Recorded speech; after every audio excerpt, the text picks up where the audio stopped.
எதுவும் பேசணுமா பேசுங்கய்யா. பேசணும் பேசுங்க. இருக்கா? ஏன்னா வீடியோ ஓடிக்கிட்டு இருக்கு. கேரளா மாநிலத்தில் எங்கள் இயேசு பற்றி அறிவிக்க இந்த பகுதியில் வந்திருக்கிறோம்.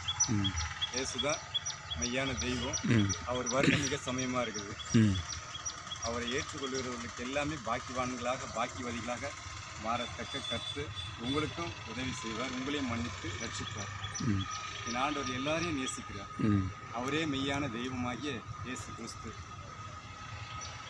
அவர் உங்களை அணுகணும். அவ்வளோதான் மோன போகுது. அவ்வளோதான் போகுது பாருங்க. பேசுங்க பேசுங்க. உங்களுக்காகவே ஆண்டவராய் இயேசு கிறிஸ்து மீண்டும் வரப்போகிறார். ஆமென். நம்ம எல்லாவற்றையும் கூட்டி சேர்க்க அவர் ஒன்றான மெய்தேவனாய் கர்த்தர் பூமிக்கு வரப்போகிறார். அவர் வருகையும் மிக சமயமாக இருக்குது. ஆமென்.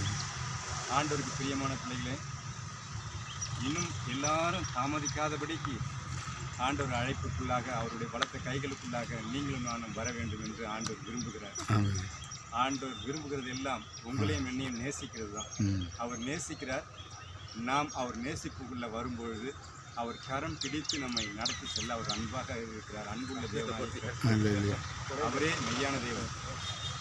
அவரே நம்மை ஆளுகிறவர்.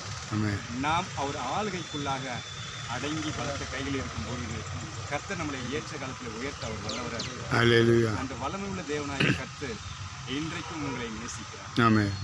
உங்களுக்கு அன்பு செலுத்துகிறார். அவர் கண்டிப்பாக அவர் உங்களை நேசித்து இந்த மரப்பொடி செடி எல்லாவற்றையும் இந்த தேயிலை எஸ்டேட் கேரளா எஸ்டேட் எல்லாவற்றையும் ஆண்டவர் எவ்விதமாய் அழகாக படைத்திருக்கிறார் என்றால் அவருடைய சாயலாகவே நம்மளை உருவாக்கி இருக்கிறார்.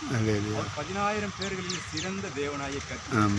லேலி புஷ்பங்கள் அப்படிப்பட்ட ஒரு தேவனாய கர்த்தர் நம்மையும் அவர் சாயலை படைத்ததுனாலே நாமும் அவருக்கு பிள்ளைகளாக மாறுவோம். தேவன் நம்மை நேசிக்கிறார். தேவனாய கர்த்தர் தாமே உங்களையும் என்னையும் ஆசீர்வதிப்பாராக. ஆமென்.